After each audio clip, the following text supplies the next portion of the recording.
Hello students, welcome to উড়ান পাঠশালা। আমি Satyajit sir. দেখো, one day base যে এক্সাম, বেসিক্যালি ফুড এসআই এর জন্য পলিটি বিষয়টিতে আমি তোমাদেরকে এখন গাইড করছি।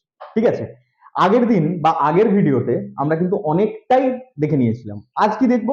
দেখো, আজকে আমরা কিছু ইম্পর্টেন্ট পয়েন্টস দেখবো প্রথমে। ঠিক আছে, আগের দিনের গুলো ইম্পর্টেন্ট ছিল, আজকের গুলো আরো বেশি important. A few important facts of Indian Constitution কি না, দেখো, the objective resolution, প্রথমেই একটা বড় কথা। The objective resolution was first proposed by কে না, পন্ডিত Jawaharlal Nehru in the Constituent Assembly on 13th of December 1946। তোমরা খুব ভালো করেই জানো 9th of December 1946 এই দিন আমাদের প্রথম মিটিং বসে কনস্টিটিউয়েন্ট অ্যাসেম্বলি, এবং 13ই ডিসেম্বর 1946 এ পন্ডিত জওহরলাল নেহেরু অবজেক্টিভ রেজলিউশন অর্থাৎ প্রস্তাবনা, এইটাই পরবর্তীকালে কি হবে বলতো, preamble of the Indian constitution হয়ে দাঁড়াবে। এইটাই হবে বলছি না, মানে এইটা থেকেই আসবে। দেখো আস্তে আস্তে তো ওর যে ধারণা, মানে তোমাদেরকে পরীক্ষায় দুটো প্রশ্ন পড়ে, একটা বলে কি who propose the preamble of the Indian constitution, সেটাও হবে কি পন্ডিত জওহরলাল নেহেরু। তার থেকে মোর অথেন্টিক প্রশ্ন যেটা হতে পারে সেটা কি না, হু প্রপোজ দ্য অবজেক্টিভ রেজলিউশন, হ্যাঁ, for the Indian constitution to the constituent assembly. ঠিক আছে, সেটাকে না পন্ডিত জওহরলাল নেহেরু। এবং তার সাথে যদি আরেকটু শক্ত করতে চায় প্রশ্ন, 1.5 কোটি ভ্যাকেন্সি, এই 1.5 কোটি পরীক্ষা দিচ্ছে, 150টা ছেলে নেবে, তো সেই জন্য কবে দেয় না, সেটা হচ্ছে কবে, 13th of December 1946 এ। ঠিক আছে, next point, the proposal of objective resolution was adopted by the constituent assembly কবে, 22nd of January 1947। ঠিক আছে, was adopted, not was adopt করে নেয়, ওই মানে কি বলবো, ধারণাটাকে পুরোপুরি একদম পুরো নিয়ে নেয় আর কি, যে হ্যাঁ আমাদের অবজেক্টিভ রেজলিউশনের যে কথাটা ছিল সেটা কিন্তু একেবারে আমাদেরকে গ্রহণ করে নিতে হবে। মানে এটা এইখানে যে অ্যাডপ্টেডের যে ব্যাপারটা, সেটা পুরোপুরি বলতে পারো যে একদম কনস্টিটিউশনে নিয়ে নেওয়া হয়েছে।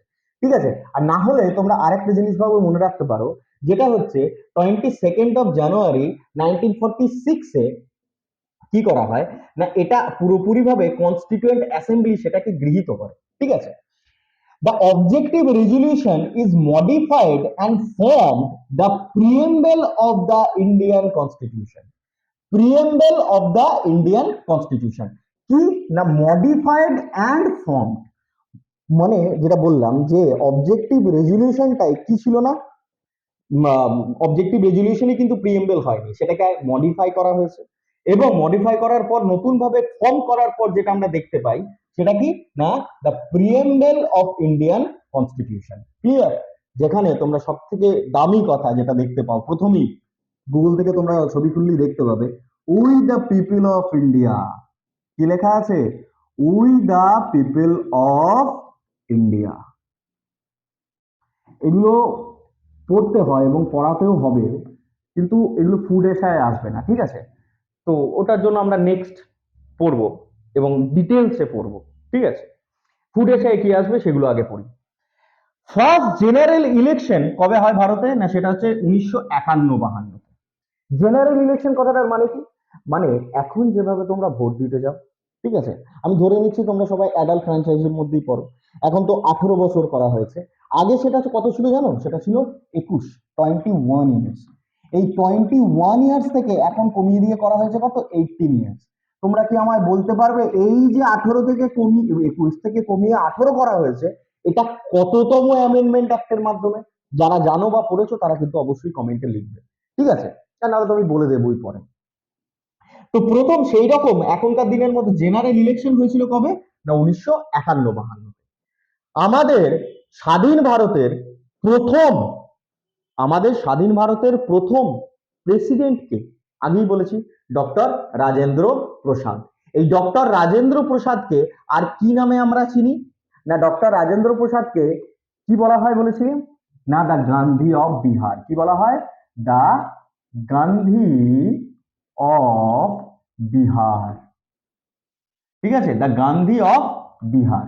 তিনি কে না তিনি হচ্ছেন আমাদের ডক্টর রাজেন্দ্র প্রসাদ। ক্লিয়ার? চলো next, the first prime minister of India, সেটা কে না পন্ডিত জওহরলাল নেহেরু। পন্ডিত জওহরলাল নেহেরু ছিল আমাদের স্বাধীন ভারতের প্রথম প্রাইম মিনিস্টার। ঠিক আছে, আচ্ছা তোমরা আমাকে কমেন্টে লিখে জানাও তো পন্ডিত জওহরলাল নেহেরু লেখা যে বুক, সেই বুক, এই বইটার নাম কি, এটা আমাকে একটু লিখে জানিও তো। ঠিক আছে, বুকটা কি? বেশ, প্রথম আমাদের হোম মিনিস্টার কে ছিলেন, এখন আমাদের ভারতের হোম মিনিস্টার কে? তিনি হচ্ছেন ভারতের হোম মিনিস্টার কে অমিত শাহ। তো সেরকম ভাবেই প্রথম ভারতের মানে স্বাধীন ভারতের প্রথম হোম মিনিস্টার কে ছিলেন? তিনি ছিলেন সর্দার বল্লভভাই প্যাটেল। কে? সর্দার বল্লভভাই প্যাটেল। এই সর্দার বল্লভভাই প্যাটেল এনাকে কি বলা হয়? এনাকে বলা হয় the Bismarck of India, the iron man of India. ঠিক আছে, এনারই যে স্ট্যাচুটা রয়েছে সেটা কি? স্ট্যাচু অফ লিবার্টি, যেটা এখন বলতে পারো বিশ্বের সব থেকে বড় স্ট্যাচু, ভারতের তো বটেই, তাই না? এই স্ট্যাচু অফ লিবার্টি কোথায় আছে? এটা গুজরাট, তাই না, আহমেদাবাদে।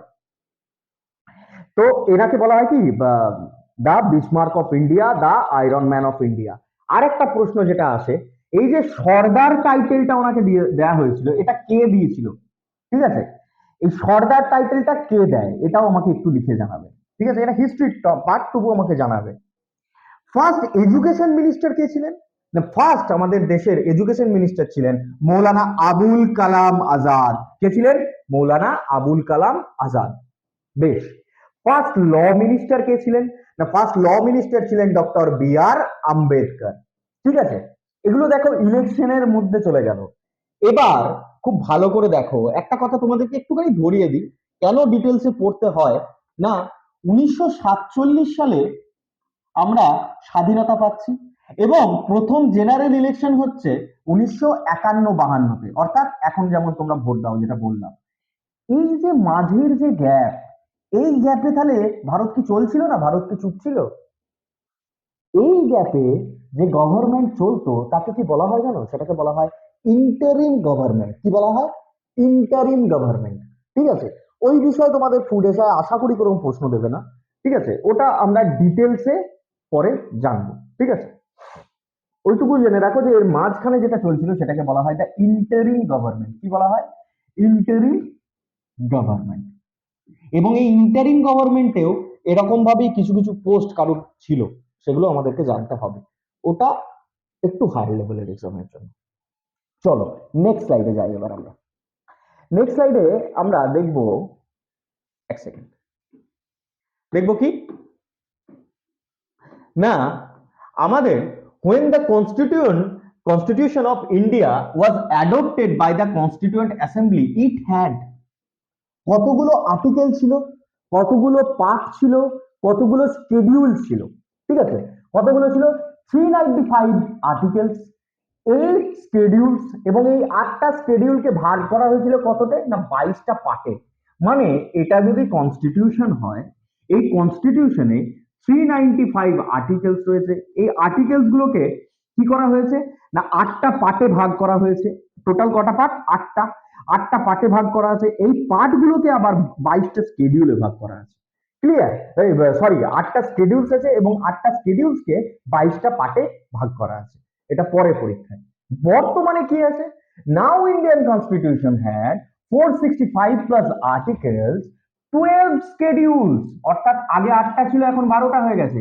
আগে 22টা পার্ট ছিল, এখন 25টা পার্ট হয়ে গেছে। ঠিক আছে, চেঞ্জ। কেন না আমাদের ভারতীয় সংবিধানকে কি করা যায়? সংশোধন করা যায়। এই সংশোধনের আর্টিকেল নাম্বার কত? আর্টিকেল 368। ওগুলো আমরা কিন্তু দেখবো। ঠিক আছে, এসো।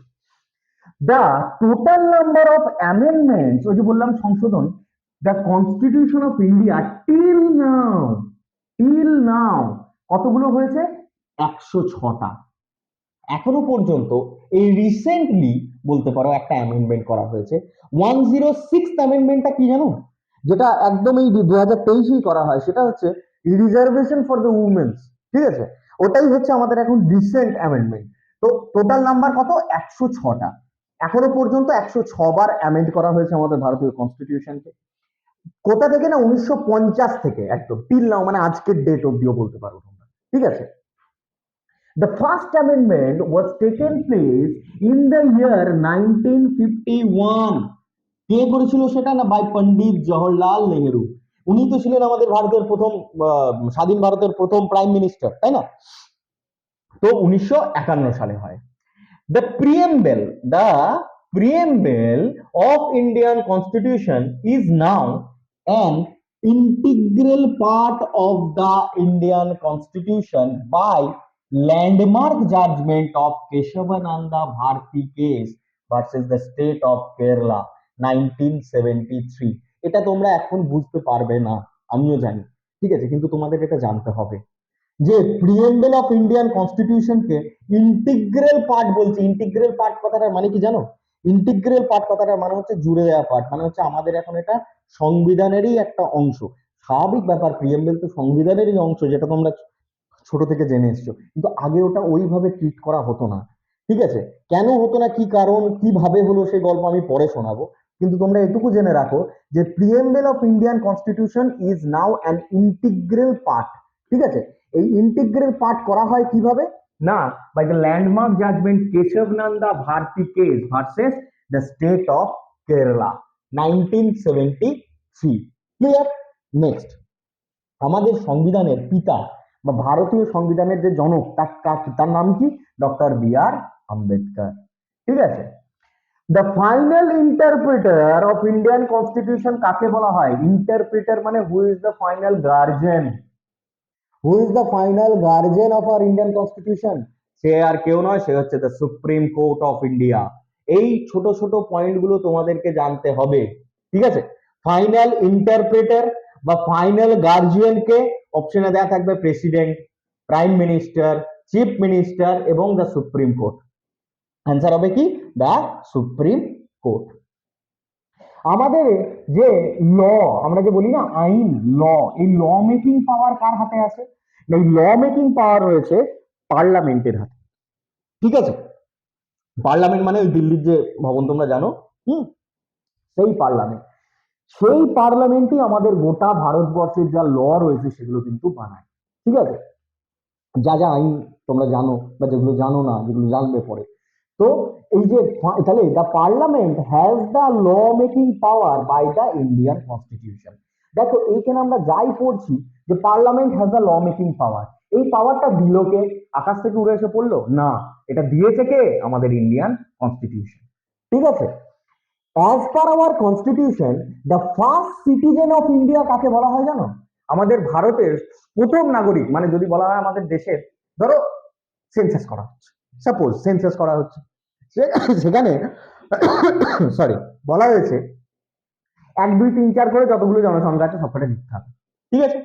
এইভাবে যে 1 নম্বর নামে প্রথম ভারতের নাগরিক হিসেবে আমরা কাকে রাখবো? আমাদের দ্রৌপদী মুর্মুকে। কেন রাখবো দ্রৌপদী মুর্মুর নাম? এখন উনি আমাদের ভারতের president of India. Madam Droupadi Murmu হচ্ছেন প্রেসিডেন্ট অফ ইন্ডিয়া। অর্থাৎ অর্থাৎ the first citizen of India কে হয়? আমাদের president of India, the president. Clear?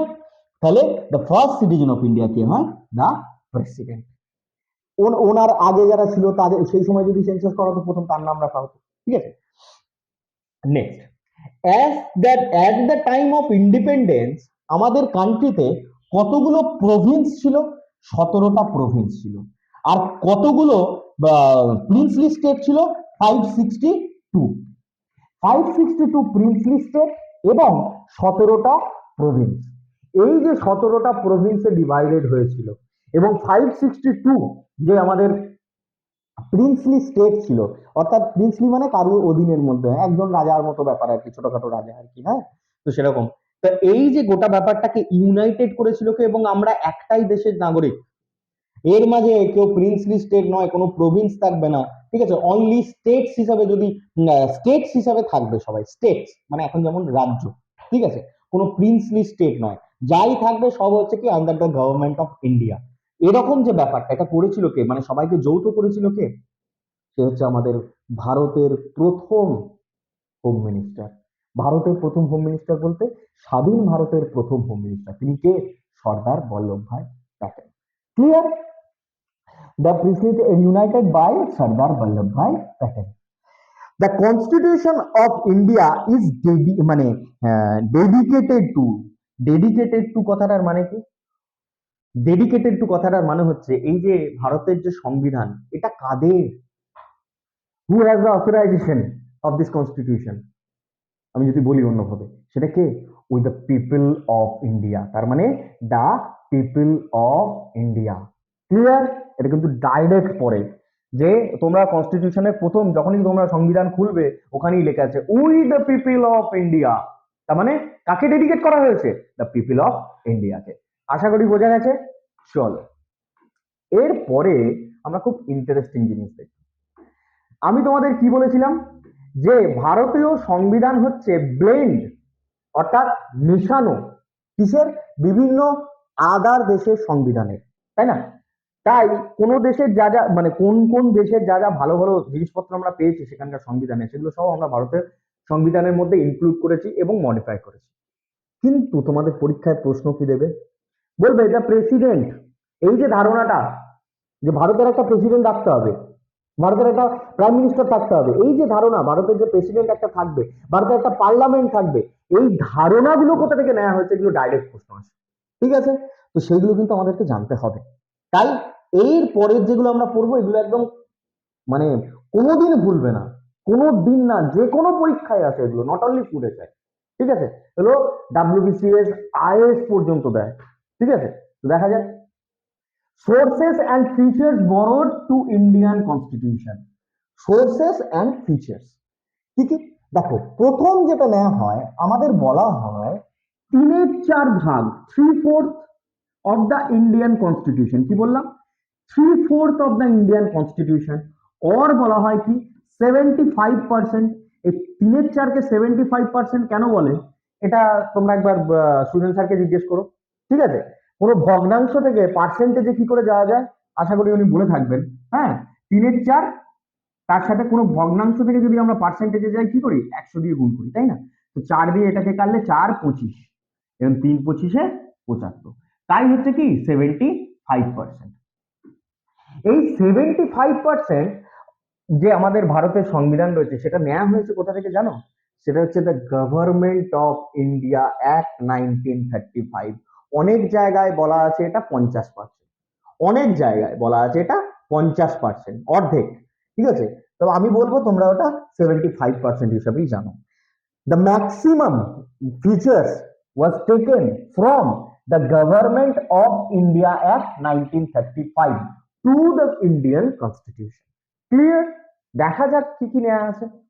Judiciary, public service commission, যে পরীক্ষা তোমরা দেবে, জুডিশিয়ারি, পাবলিক সার্ভিস কমিশন, আমাদের গভর্নর অর্থাৎ গভর্নরের office, federal scheme, emergency provision, এটা নিয়ে তোমরা খুব জানো এবং খুব আলোচনাও করো, তাই না?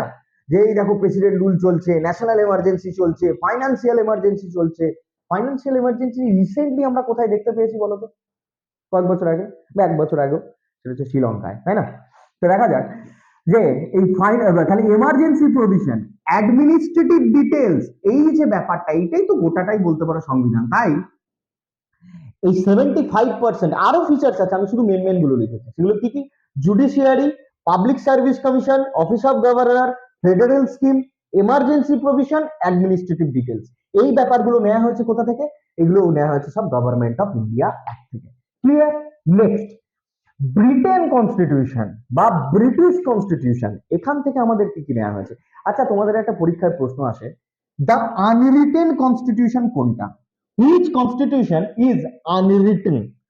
কি বলে? Which constitution is unwritten? Unwritten কথাটার মানে যেটা লেখা নেই। তোমাকে অনেক মাস্টারমশাই বলবে যে সংবিধান লেখা নেই, তো দেখো ওটা নয়। কিন্তু আনরিটেন কনস্টিটিউশন আর রিটেন কনস্টিটিউশনের মধ্যে একটা পার্থক্য হয়, আমি একটুখানি বলিয়ে দিই।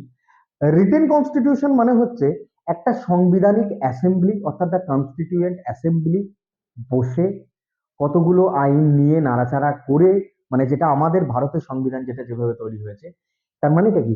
একটা কনস্টিটিউয়েন্ট অ্যাসেম্বলি মাস্ট থাকতে হবে এবং তবে সেই দেশের যদি কোনো সংবিধান গঠিত হয় সেটাকে বলা হয় রিটেন কনস্টিটিউশন। আনরিটেন কোনটা? আনরিটেন হচ্ছে কোনো কনস্টিটিউয়েন্ট অ্যাসেম্বলি বসে নাই সেই সংবিধানটা তৈরি করার জন্য, ঠিক আছে, সেটাকে বলা হয় কি আনরিটেন। এটা আনরিটেন মানে এটা নয় যে লেখা নেই, ঠিক আছে। চলো, এই ব্রিটেন কনস্টিটিউশন হচ্ছে কি আনরিটেন কনস্টিটিউশন।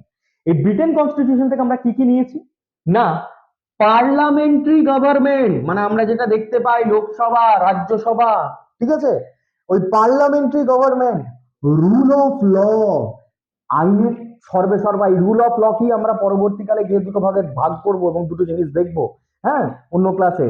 সেই রুল অফ ল, একটা হচ্ছে প্রসিডিওর এস্টাবলিশড বাই ল দেখবো আমরা, হ্যাঁ, ইকুয়ালিটি বিফোর ল দেখবো, হ্যাঁ, এই সব জিনিসপত্রগুলো আমরা দেখবো, হ্যাঁ, রুল অফ ল প্রথম কে প্রপোজ করেছিল সেই ব্যাপারটাও দেখবো, সেটা কে রুল অফ ল যে ব্যাপারটা প্রথম প্রপোজ করেছে হচ্ছে এবিডিকে, হ্যাঁ, এই জিনিসগুলো আমরা জানবো আস্তে আস্তে।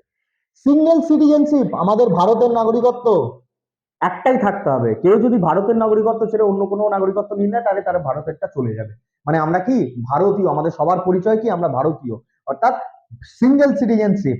ক্যাবিনেট সিস্টেম, ক্যাবিনেট মিনিস্ট্রি তোমরা শুনেছো, পার্লামেন্টারি যে প্রিভিলেজেস, তারপরে বাইক্যামেরালিজম, ক্যাগ, ক্যাগ মানে controller and auditor general of India. Bicameralism মানে কি না, একটা পার্লামেন্টে আমরা দ্বিকক্ষ বিশিষ্ট পার্লামেন্ট পাই না, দ্বিকক্ষ মানে একটা রাজ্যসভা একটা লোকসভা, একটা হচ্ছে হাউস অফ লর্ডস আর একটা হচ্ছে হাউস অফ পিপল। এই যে চিন্তা ভাবনা বা এই যে ধারণা, এগুলো কোথা থেকে নামা, এগুলো সব হচ্ছে কি ব্রিটেন কনস্টিটিউশন থেকে না। ক্লিয়ার? চলো, আর কোথা থেকে কি নিয়েছে দেখি, ইউএসএ কনস্টিটিউশন, ঠিক আছে, বারবার বলছি আমাদের কনস্টিটিউশন কি ব্রেন। ইউএসএ কনস্টিটিউশন থেকে প্রথমেই নেওয়া হয়েছে কি প্রিএমবেল, ঠিক আছে, ফান্ডামেন্টাল রাইটস, ফান্ডামেন্টাল রাইটস এটা নিয়ে আমরা একটু জানবো, ঠিক আছে। Federal structure of government, judicial review, president as supreme of commander of arm forces. এখান থেকে একটা প্রশ্ন আসে যে আমাদের যে তিনটে ফোর্স আর্ম ফোর্সেস আছে, কি কি আছে, স্থলতে আছে মানে আমাদের যে ইন্ডিয়ান আর্মি বলতে পারো, তারপরে এয়ার ফোর্সেস আছে, ইন্ডিয়ান নেভি আছে, এদের সবার হেড কে বলতো, এদের সবার হেড হচ্ছে আমাদের দ্য প্রেসিডেন্ট অফ ইন্ডিয়া। তো এই যে ব্যাপারটা, president as the supreme of commander of arm forces, এই ব্যাপারটা নেওয়া হয়েছে কোথা থেকে, ইউএসএ কনস্টিটিউশন থেকে। ইমপিচমেন্ট অফ প্রেসিডেন্ট, অর্থাৎ প্রেসিডেন্ট যদি কাজকর্ম ঠিকঠাক করে না করেন বা তিনি যদি সংবিধানের বিপক্ষে যান তাহলে তাকে তার চেয়ার থেকে সরানো যেতে পারে। এরকম ঘটনা আজ পর্যন্ত ভারতের ইতিহাসে হয়নি, তবে ওটা করা যেতে পারে এবং তার আর্টিকেল নাম্বার কত সেগুলো খুব ইম্পর্টেন্ট, গুলো আমরা দেখবো আস্তে আস্তে। তো impeachment of president, written constitution মানে ওদের প্রথম বলেছি যে ভারত প্রথম যদি কোনো রিটেন কনস্টিটিউশন থেকে থাকে তাহলে সেটা কোনটা, সেটা হচ্ছে ইউএসএ। তাহলে সেই যে ধারণাটা আমরাও নিয়েছি, রিটেন আর আনরিটেনের ব্যাপারটাও তোমাদের বললাম। Removal of supreme court and high court জাজেস, মানে যে রয়ে গেল সে কি থেকেই যাবে সেটা তো নয়, যে আছে তাকে যেতেও হবে। তো এই যে রিমুভালের যে ব্যাপারটা, নট ইমপিচমেন্ট, দুটোর মধ্যে পার্থক্য আছে, ঠিক আছে। তো removal of supreme court জাজেস and high court জাজেস, হ্যাঁ, এই ব্যাপারটাও নেওয়া হয়েছে কোথা থেকে, ইউএসএ কনস্টিটিউশন থেকে।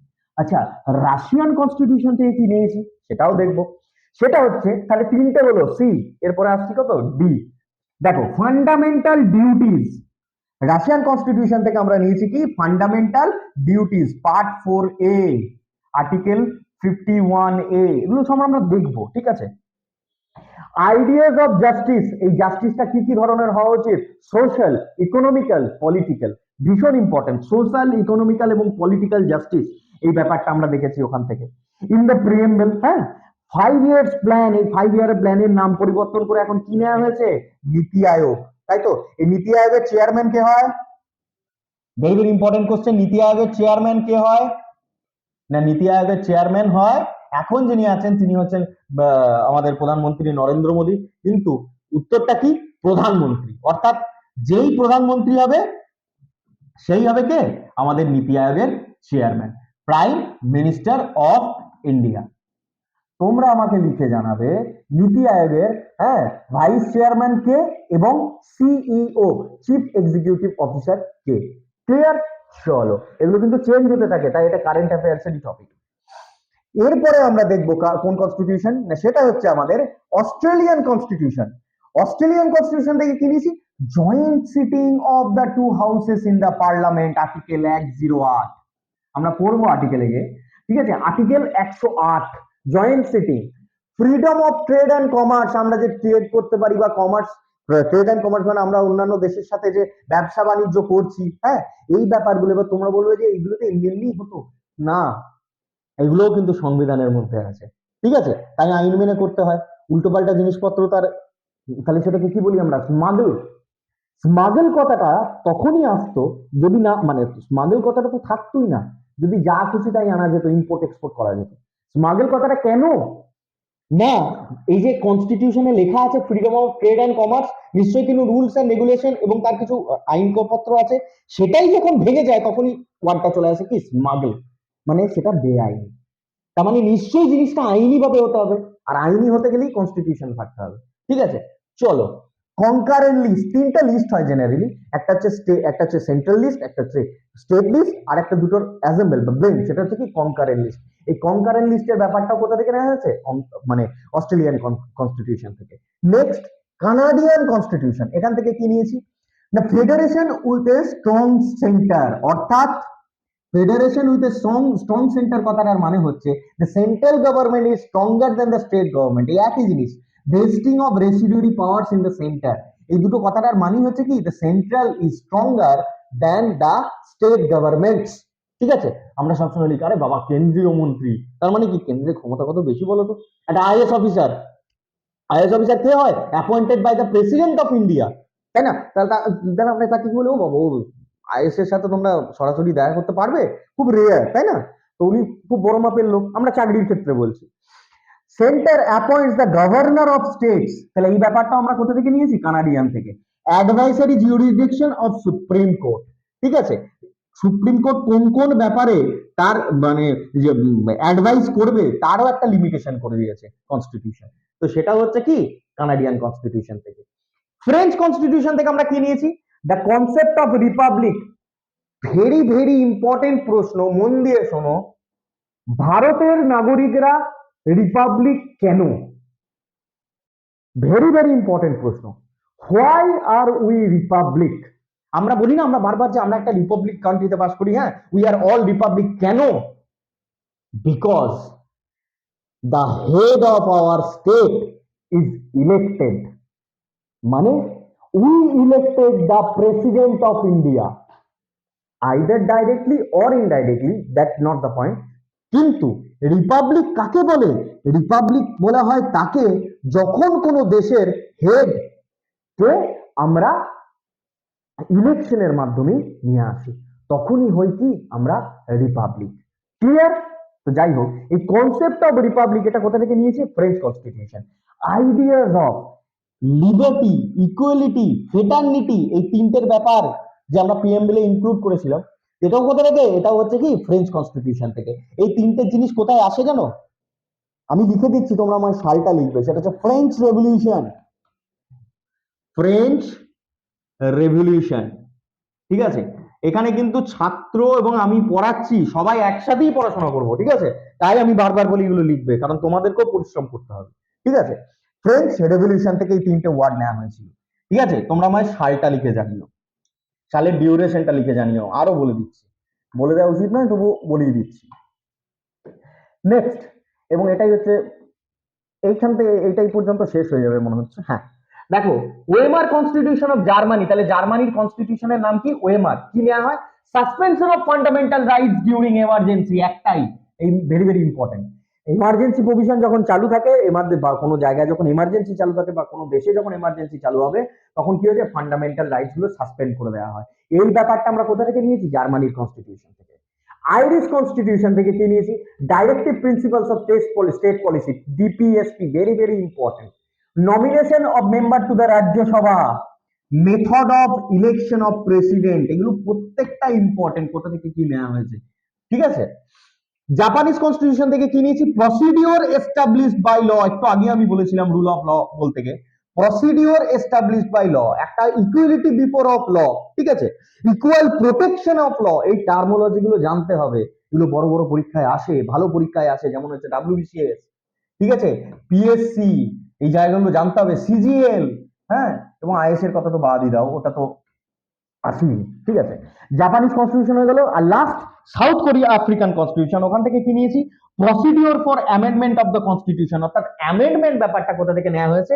সেটা হচ্ছে সাউথ আফ্রিকান কনস্টিটিউশন থেকে। এবং election of members of Rajya Sabha, দুটোর মধ্যে গোলায় না, election of member of Rajya Sabha কোথা থেকে নেওয়া হয়েছে? সাউথ আফ্রিকান কনস্টিটিউশন থেকে। আর যদি বলা হয় nomination of member of Rajya Sabha কোথা থেকে নেওয়া হয়েছে, সেটা হচ্ছে আইরিশ কনস্টিটিউশন থেকে। আশা করি এতদূর পর্যন্ত বুঝতে পেরেছো, অনেকটাই বলা হয়েছে, তোমরা এই পর্যন্তই করো। আরেকটা কথা যেটা তোমাদের বলি, সেটা হচ্ছে আমাদের উড়ান পাঠশালার যে অ্যাপ রয়েছে, প্লে স্টোর থেকে নামাতে ভুলবে না, ওখানে সাবস্ক্রিপশন করতে ভুলবে না, এবং রীতিমতো ভাবে ইউটিউবের যে ভিডিওগুলো রয়েছে ওগুলোকে কিন্তু দেখতে থাকো, লাইক করো, শেয়ার করো, কমেন্ট করো, যা যা বলছি সেই প্রশ্নের উত্তরগুলো দাও, ঠিক আছে? সাবস্ক্রাইব করো। আজ পর্যন্ত এইটুকুই, দেখা হচ্ছে নেক্সট ক্লাসে, চলো টাটা।